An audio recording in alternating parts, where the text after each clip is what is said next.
Halo semuanya, selamat datang kembali di Story Movie. Video kali ini Story Movie akan membahas sebuah film yang berjudul Artix yang dirilis pada tahun 2019. Film ini mengisahkan perjuangan seseorang untuk bertahan hidup di kawasan bersalju di Islandia.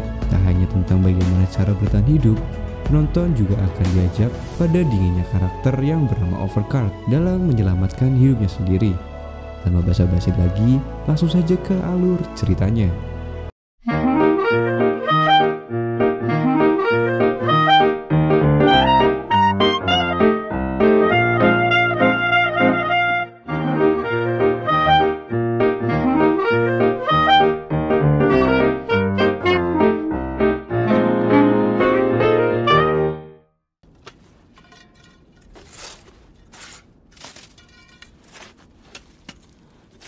Film ini diawali dengan seorang pria paruh baya yang bernama Overcard. Terlihat ia seperti sedang menggali di tengah-tengah padang salju yang sangat luas dengan peralatan seadanya. Ia terus menggaruk es tanpa lelah hingga pada saatnya kita tahu orang tersebut sedang membuat tulisan SOS atau signal darurat bantuan. Kemudian terlihat bangkai pesawat yang terjatuh dan ada kemungkinan bahwa ia adalah korban kecelakaan yang masih selamat di padang Artix. Sembari menunggu bantuan untuk bertahan hidup, ia melakukan berbagai cara yang terjadwal. Ia memancing ikan di atas es yang berlubang dan menyiapkan ikan hasil tangkapannya untuk makan sehari-hari. Lalu kita tahu dari cara makan orang ini, sepertinya ia sudah kehabisan perapian sehingga ia harus memakan dengan cara mentah-mentah. Kemudian ia pun selalu melakukan rutinitas mengirim transmisi terjadwal dengan cara memutar generatornya untuk mendapatkan sinyal yang bisa saja ada pesawat lewat dan menemukan sinyal darinya. Kegiatan itu ia lakukan setiap hari tanpa lelah dan putus asa. Sesekali ia melihat keadaan sekitar yang seluruhnya kita lihat hanyalah padang es yang tak berujung. Kemudian ketika tertidur, ia melepaskan alas kakinya dan terlihat jari kakinya beberapa sudah hilang, menandakan ia pernah memotong jari kakinya karena terkena frostbite atau penyakit dingin yang membuat bagian tubuh mati rasa dan membusuk. Sesekali ia sering mengunjungi sebuah batu dan membersihkan batu itu yang kita tahu itu mungkin adalah teman atau bahkan orang terdekatnya yang mati dan dikubur di sana.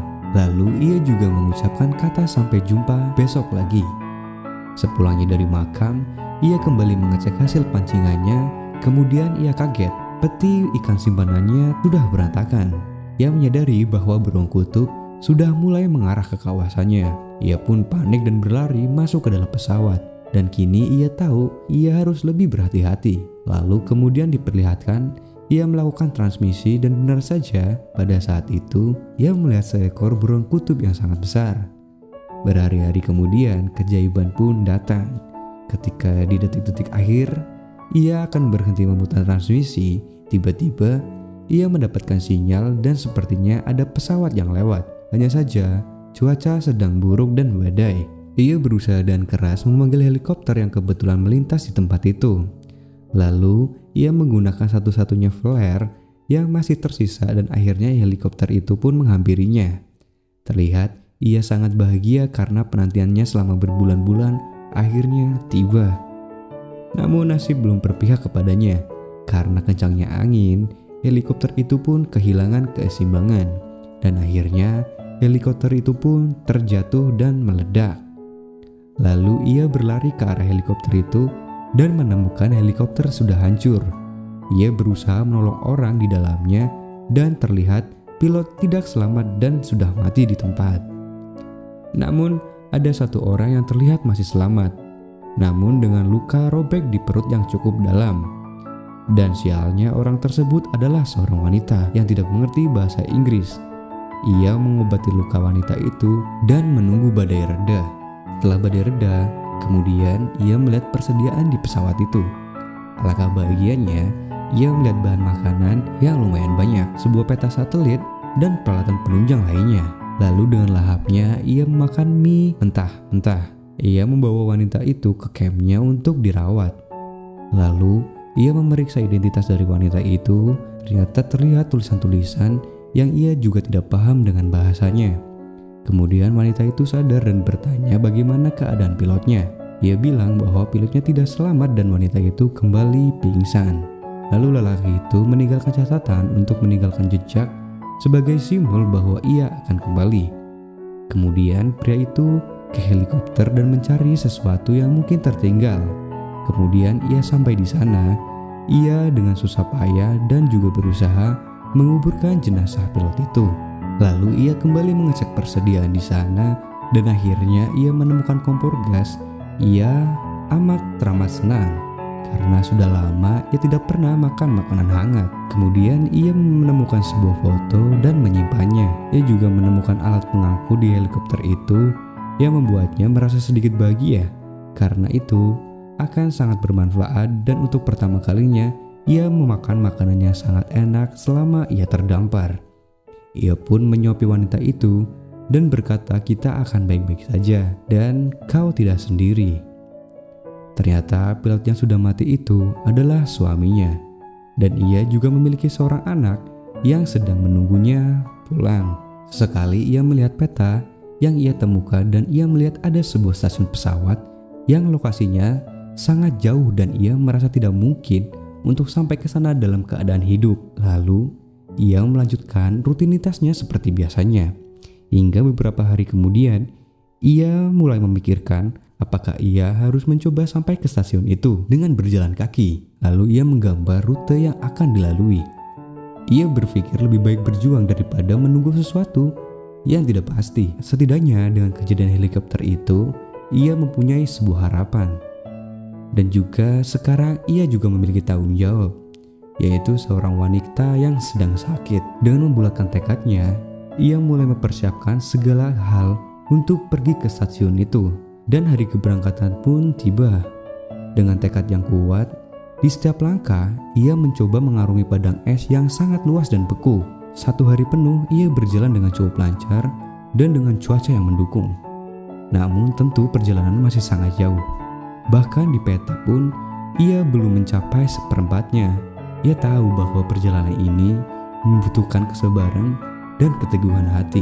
Hingga pada malam tiba, ia memutuskan untuk beristirahat dan tak lupa ia selalu berkata kepada wanita itu, kita akan baik-baik saja dan kau tidak sendiri. Di hari berikutnya, ia terus berjalan dengan terpaan badai es yang menghadang dan ia mengecek peta. Ia belum mencapai seperempat jalan. Saat di perjalanan, ia menemukan base camp yang diduga seseorang pernah bertahan hidup di sana, yang mungkin sekarang mereka sudah mati. Setelah itu, ia kembali berjalan dan ia menemukan tebing yang amat sangat curam yang dia tahu itu tidak ada di peta. Di sini, ia sedikit bingung harus bagaimana. Lalu ia mengecek ke atas tebing untuk mencari tahu apakah benar ini jalannya. Dan ternyata memang benar. Di balik tebing itu terlihat jalan yang sangat amat mulus yang diapit oleh tebing-tebing yang akan membuat perjalanan mereka tidak tertabrak angin. Ia pun merasa menyesal karena telah membawa wanita itu. Karena jika ia tidak membawa wanita itu, mungkin jalan inilah yang akan ditempuh. Sedangkan kalau tidak dengan jalan ini, ia harus kembali memutar jalan yang akan menjadi 2 kali lipat perjalanan normal. Dan itu juga berada di pinggir tebing yang akan membuatnya tertabrak oleh angin secara langsung. Ia pun mencoba menarik wanita itu sampai ke atas tebing. Namun berkali-kali mencoba tidak pernah berhasil. Mau tidak mau ia harus mengambil jalan memutar yang jaraknya 2 kali lipat dari jarak normal. Karena ia merasa kasihan, ia tidak akan mungkin tega meninggalkan wanita itu. Hingga ia sampai di sebuah gua yang kecil dan beristirahat di sana. Namun bahaya pun datang. Ada suara aneh dari luar seperti binatang buas yang diduga adalah sebuah beruang. Tiba-tiba si wanita itu batuk dan membuat si beruang itu mendengarnya dan berusaha untuk merangsak masuk. Ia berusaha mengusir beruang tersebut menggunakan flare yang ia temukan di helikopter dan untung saja beruang itu pun kabur. Ia pun merasa lega dan menangis. Ia pikir hidup mereka akan berakhir di sana menjadi santapan beruang. Esok harinya ia melanjutkan perjalanan. Mereka kembali diterpa angin yang sangat hebat. Karena memang jalur itu memang jalur angin dan mereka berlindung sampai badai reda. Di tengah keputusasaan dan rintangan yang kian menghantam, Ia terus melangkah sembari menyeret wanita itu hingga pada akhirnya kondisi wanita itu sudah sangat lemah dan juga perbekalan sudah mulai habis karena jalur yang tidak sesuai perkiraan. Wanita itu mengalami infeksi di perutnya dan ia mengira wanita itu tidak akan bertahan hidup. Ia meninggalkan foto itu bersama wanita tersebut. Dengan berat hati, ia harus meninggalkan wanita tersebut. Di sisi lain, ia juga merasa berdosa. Ia merasa bahwa wanita ini bisa sampai seperti ini karena berusaha menolongnya dulu. Tapi, apa mau harus dikata, ia harus melanjutkan perjalanannya. Namun saat perjalanan, ia terpelosok dalam sebuah gua yang tertimbun salju dan tersadar kakinya masuk ke sela-sela batu dan terjepit. Ia mulai frustasi dan mengerahkan kekuatannya untuk menarik kakinya secara paksa sampai robek dan hampir kakinya patah. Lalu ia berusaha keluar dari gua itu dan kembali memutar. Ternyata ia menyadari bahwa wanita itu belum mati dan untuk pertama kalinya wanita itu berbicara kepadanya, "Halo." Ia merasa menyesal karena pernah terfikirkan untuk meninggalkan wanita itu. Padahal dia tahu wanita ini dulu pernah mencoba menyelamatkannya. Lalu ia kembali bertekad dan menguatkan hatinya bahwa ia tidak akan pernah meninggalkan wanita itu dan kembali membawanya dengan kaki yang terpincang-pincang. Sampai di tengah perjalanan, ia kembali melihat peta di mana perjalanan mereka masih sangat jauh dan rasanya mustahil bisa sampai dengan selamat jika melihat kondisi yang kian lemah. Kemudian ia kembali berusaha dan kali ini ia mencoba membuang barang-barangnya untuk meringankan beban karena ia menemukan sebuah tanjakan.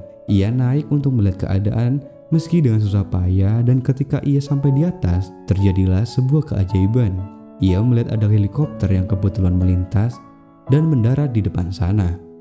Ia rasa ini adalah satu-satunya kesempatan. Kemudian ia bergegas mendorong wanita itu untuk bisa sampai ke atas dengan menggunakan kekuatan yang tersisa. Ia berteriak dan menyalakan flare yang hanya tersisa hanya satu.